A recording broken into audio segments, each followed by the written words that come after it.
शिव पुराण कथा भाग 2 आगे की दिव्य कथा। जब सृष्टि अपने क्रम में आगे बढ़ रही थी, तब भगवान शिव और माता पार्वती कैलाश पर्वत पर शांत और संतुलित जीवन व्यतीत कर रहे थे। उनके परिवार में प्रेम, त्याग और दिव्यता का अद्भुत संगम था। लेकिन ब्रह्मांड का नियम है, जहां सृष्टि है, वहां परीक्षा भी है। समुद्र मंथन और शिव का नीलकंठ बनना। एक समय देवताओं और असुरों के बीच संघर्ष इतना बढ़ गया कि देवता कमजोर पड़ने लगे। तब वे सहायता के लिए भगवान विष्णु के पास पहुंचे। विष्णु जी ने उपाय बताया, समुद्र मंथन। देवताओं और असुरों ने मिलकर क्षीर सागर का मंथन शुरू किया। मंदराचल पर्वत को मथनी और वासुकी नाग को रस्सी बनाया गया। मंथन शुरू हुआ और एक एक करके अनेक दिव्य रत्न निकलने लगे। लेकिन अचानक एक भयंकर विष निकला, हलाहल विष। ये विष इतना खतरनाक था कि उसकी एक बूंद भी पूरे ब्रह्मांड को नष्ट कर सकती थी। देवता भयभीत हो गए। तभी सभी ने पुकारा, हे महादेव, केवल आप ही हमें बचा सकते हैं। तब भगवान शिव प्रकट हुए।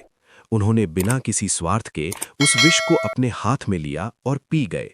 माता पार्वती ने तुरंत उनके गले को पकड़ लिया ताकि विष नीचे न जाए। इस कारण विष उनके गले में ही रुक गया और उनका गला नीला हो गया। तभी से वे कहलाए नीलकंठ महादेव।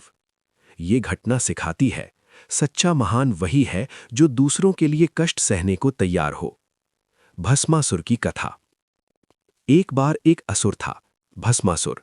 उसने कठोर तपस्या कर भगवान शिव को प्रसन्न किया। शिव जी उसकी भक्ति से प्रसन्न होकर बोले, मांगो, क्या वरदान चाहिए? भस्मासुर ने चालाकी से कहा, मुझे ऐसा वरदान दीजिए कि मैं जिसके सिर पर हाथ रखूं वो भस्म हो जाए। शिवजी ने बिना सोचे उसे वरदान दे दिया। लेकिन वरदान मिलते ही भस्मासुर का अहंकार बढ़ गया। उसने खुद शिवजी को ही भस्म करने की कोशिश की।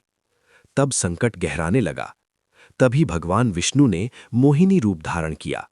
मोहिनी के रूप में उन्होंने भस्मासुर को नृत्य सिखाया। नृत्य करते करते मोहिनी ने ऐसा भाव बनाया कि भस्मासुर ने भी वही क्रिया दोहराई और अपने ही सिर पर हाथ रख लिया। क्षण भर में वो भस्म हो गया। सीख: अहंकार और शक्ति का दुरुपयोग हमेशा विनाश की ओर ले जाता है। त्रिपुरासुर का अंत। 3 असुर भाई थे, तारकाक्ष, कमलाक्ष और विद्युतमाली। उन्होंने ब्रह्मा जी से वरदान प्राप्त कर लिया कि उन्हें कोई साधारण शक्ति नहीं मार सकती। उन्होंने 3 नगर बनाए, एक आकाश में, एक पृथ्वी पर और एक पाताल में। इन तीनों नगरों को मिलाकर कहा गया त्रिपुर, और वे कहलाए त्रिपुरासुर। उनका अत्याचार इतना बढ़ गया कि देवता फिर से संकट में आ गए। तब सभी देवताओं ने मिलकर भगवान शिव से प्रार्थना की। शिव जी ने एक दिव्य रथ बनाया। पृथ्वी रथ बनी, सूर्य और चंद्रमा पहिए बने, ब्रह्मा सारथी बने, विष्णु बाण बने।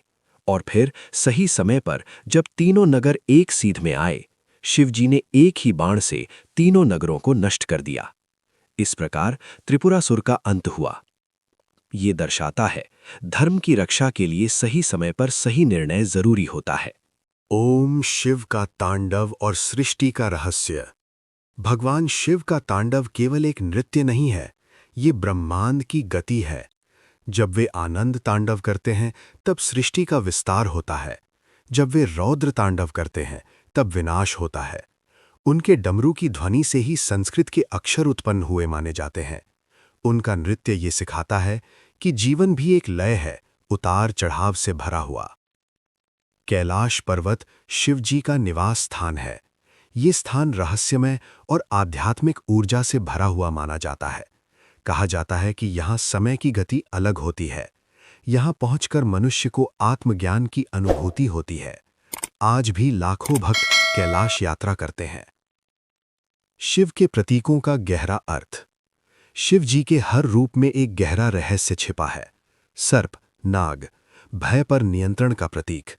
गंगा, जीवन और शुद्धता का प्रतीक। चंद्रमा, मन की शांति और संतुलन। तीसरा नेत्र, सत्य और ज्ञान की अंतिम शक्ति। भस्म, ये याद दिलाती है कि सब कुछ नश्वर है। भगवान शिव और भक्ति का संबंध। भगवान शिव को भोलेनाथ कहा जाता है क्योंकि वे बहुत जल्दी प्रसन्न हो जाते हैं। वे धन या वैभव नहीं देखते, वे केवल सच्ची भक्ति देखते हैं। एक लोटा जल, एक बेलपत्र और सच्चे मन से की गई प्रार्थना उन्हें प्रसन्न करने के लिए पर्याप्त है। रावण और शिव की कथा। लंका के राजा रावण शिव जी के महान भक्त थे। उन्होंने शिव जी को प्रसन्न करने के लिए कठोर तपस्या की। जब शिव जी प्रकट नहीं हुए तो रावण ने अपना सिर काटकर अर्पित करना शुरू कर दिया।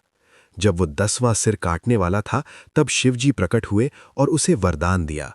उन्होंने रावण को चंद्रहास तलवार दी, लेकिन यही शक्ति बाद में उसके अहंकार का कारण बनी। योग के आदि गुरु। भगवान शिव को आदि योगी कहा जाता है। उन्होंने ही संसार को योग, ध्यान और तपस्या का ज्ञान दिया। आज जो योग हम करते हैं उसकी शुरुआत शिव से ही मानी जाती है।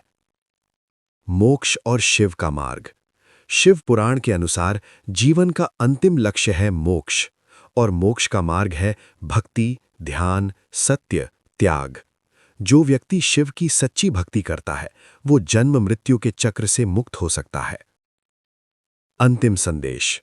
भगवान शिव हमें सिखाते हैं, अहंकार त्यागो, सच्चाई अपनाओ, संतुलन बनाए रखो, हर कठिनाई में धैर्य रखो। वे ये भी सिखाते हैं कि हर अंत एक नई शुरुआत है। अगर आपको ये दिव्य कथा पसंद आई हो तो वीडियो को लाइक करें, शेयर करें और चैनल को सब्सक्राइब करना ना भूलें। हर हर महादेव।